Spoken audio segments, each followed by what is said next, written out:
25 disturbing accusations against a Boynton Beach man. Investigators say he used a fake profile to target kids online, including a 9-year-old girl. Reporter Rachel Perry has those details and why experts say this case highlights the importance of children feeling safe coming forward.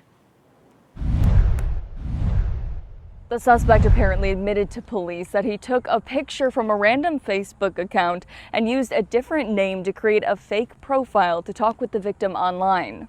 Kendrick Jackson of Boynton Beach is facing charges including soliciting a child for unlawful sexual conduct. His arrest comes after a 9-year-old girl reported being targeted online, telling police the person went by the name Miles and asked for naked pictures. Officials traced the phone number to Jackson, who they say used a fake profile to talk with the victim. After the child sent the picture, police say Jackson told her he was going to expose her if she didn't do what he asked. She began pleading with him not to post the pictures before telling her mother what happened. You can imagine being a 9-year-old receiving that and trying to navigate what to do and trying to solve it on your own so no one has to know about it.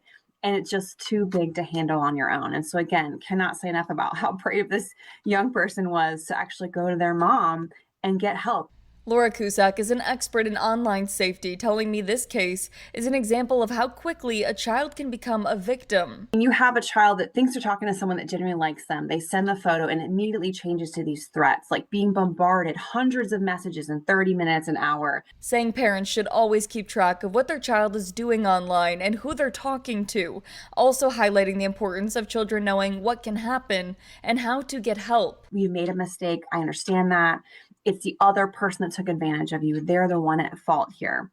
If you can have these conversations on the front end, you're less likely to have a situation where this child tries to resolve it on their own.